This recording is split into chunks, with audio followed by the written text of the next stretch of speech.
ایک جو آیت جو ذہن میں آتی ہے خاص کر معاف کرنے کے اعتبار سے، وہ یہ ہے کہ جہاں اللہ فرماتے ہیں خذ العفو وأمر بالعرف وأعرض عن الجاہلین، اور اس کا معنی یہ ہے کہ معافی اختیار کیجیے اور لوگوں کو نیکی کی تعلیم دیجیے اور دوسروں کو تلقین کریں اچھی چیزوں کی، اور جو لوگ جاہلین ہیں ان سے دور ہو جائیں۔ اور یہ ان آیات میں سے ہے جن کو کہا جاتا ہے آیات الحلم، جو کہ اب یہ بھی کہہ سکتے ہیں کہ رمضان میں یہ چیز بہت ضروری ہوتی ہے۔ اب یہاں پہ جو عفو ہے نا، اس کا معنی یہ ہے، اللہ تعالیٰ یہ فرما رہے ہیں کہ خذ العفو،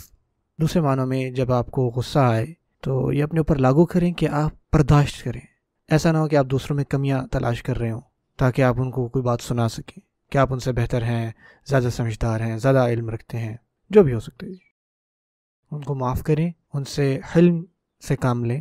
اور اس کے ساتھ ساتھ ان کے لیے چیزیں آسان کریں۔ ابن جزئی جو ہے وہ اس کی تفسیر لکھتے ہیں کہ یہاں پہ عفو کا ایک معنی یہ بھی ہے جسے آپ عربی میں کہتے ہیں تسہیل، بہت ضروری ہے پروفیٹک پرنسپل سے، اور یہ آپ صلی اللہ علیہ وسلم کی اس حدیث میں بھی ملتا ہے جہاں پہ انہوں نے یہ فرمایا تھا کہ یسروا ولا تعسروا وبشروا ولا تنفروا، کہ لوگوں کے لیے چیزیں آسان کرو، مشکل نہ کرو، اور اس کے ساتھ لوگوں کو اچھی خبر سناؤ، اچھی باتیں بتاؤ، ان کو تنفر، ان کو دور نہ کرو۔ اور یہ جو آپ صلی اللہ علیہ وسلم کا حکم ہے، یہ صیغۃ الامر میں ہے، آپ صلی اللہ علیہ وسلم اس کا حکم دے رہے ہیں، ہمیں یہ حکم دیا جا رہا ہے کہ ہم لوگوں کے لیے چیزیں آسان کریں۔ یہ مفتیان کرام کے لیے بھی ہے جو فتویٰ دیتے ہیں، یہ حاکموں کے لیے بھی ہے، یہ بینکر کے لیے بھی ہے، یہ والدین کے لیے بھی ہے، ہر کسی کو یہ بتایا جا رہا ہے کہ لوگوں کے لیے چیزیں آسان کریں۔ اور ہمیں یہ سمجھنا ہوگا کہ ہمارے درمیان ایک تعلق ہے، ایک مسلمان کا دوسرے مسلمان سے ایک رحم کا تعلق ہے۔ آپ کو پتہ ہے کہ لوگ کتنی مشکل گھڑیوں سے گزر رہے ہیں، ہم سب اس دور سے گزر رہے ہیں، اور اس کے ساتھ رمضان بھی چل رہا ہے، آپ نے بھی 12 گھنٹوں سے کھایا، انہوں نے بھی کھایا، تو ہمیں چاہیے کہ ہم پریکٹس کریں اور معاف بھی کریں اور لوگوں کے لیے آسان بھی کریں چیزیں۔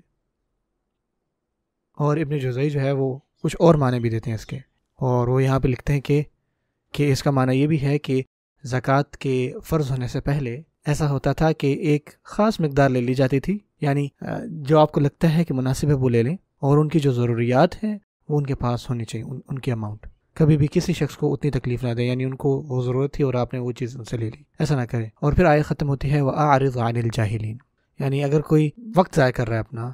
تو آپ ایسا نہ کریں کہ آپ جا کے ان کو جو ہے مارنا شروع کر دیں، آپ عزت سے گزریں، مر الکرام،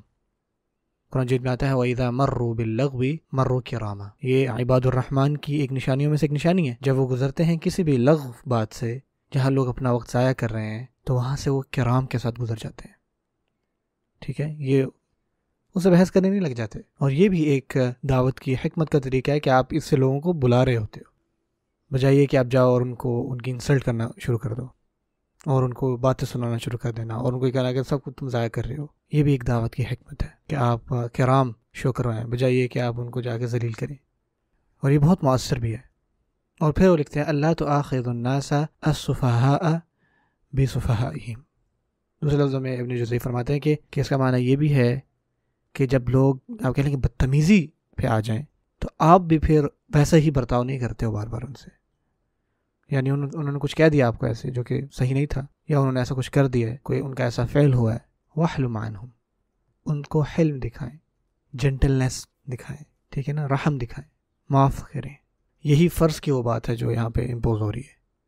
کیونکہ یہ جو آیت ہے یہ ہے ہی معاف کرنے کے اعتبار سے کہ ہر وقت جو ہے آپ لوگوں کے ساتھ عفو کا تعلق رکھو ایک، اور خاص کر رمضان کے مہینے میں ہمیں چاہیے کہ ہم زیادہ سے زیادہ اس کی مشق کریں۔